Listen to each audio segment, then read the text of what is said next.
Alright, welcome back ladies and gentlemen to the Chupacabra Tutorials channel. I'm your host Larry, and today we're going to be clearing out the Windows Update Cache, which stores a bunch of different information and files related to updating stuff on Windows, and sometimes that stuff can get corrupted and cause your updates to stall, or to fail, or just be slower than molasses, and we want to fix that today.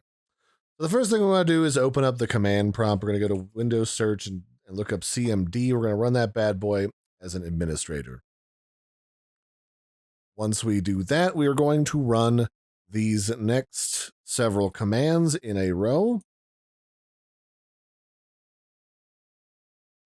So net stop wuauserv. So we're just going to run these different commands one by one. I'll put them in the video description below just because I'm bad at pronouncing these and it'll be easier than trying to follow along with how I spell them. Once we have all of these different services turned off, they're the Windows Update Service, the Update Signature Verification Service, the Background Download Service, and the Update Installer Service. These are all the things that would be currently actively using the Update Cache folder and everything inside of it. So that in order to empty it out and keep things from conflicting and causing errors, we want to shut down all the services that could be using it. So after that, we want to actually go find the software distribution, the Windows Update Cache folder. So to do this, we want to go to our My Computer or this PC, whichever it's called, go to Local Disk, and then inside of Local Disk, we want to find Windows. And then from there, we want to find something called Software Distribution, which is down here in the S section. So Software Distribution right here.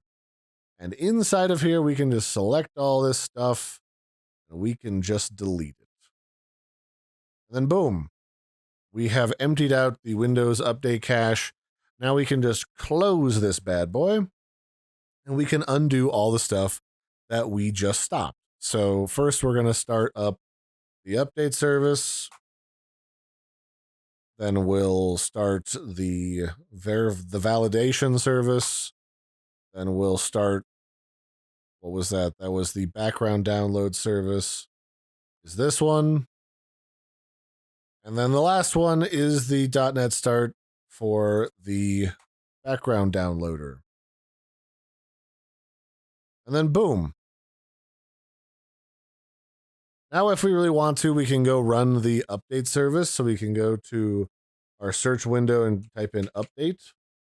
So we can check for updates for the Windows Updater and see if there's anything waiting for us.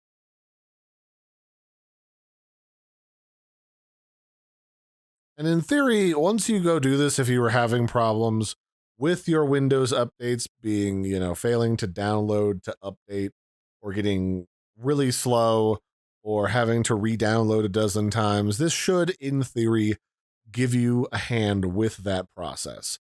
I don't think I have any pending Windows updates, so I won't really be able to demonstrate that because I wasn't having problems before.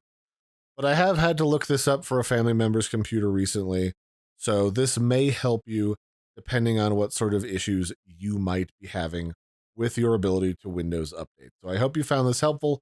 I've been your host, Larry. Don't forget to like and subscribe, and I will catch you next time. Bye, everybody, and have a good one.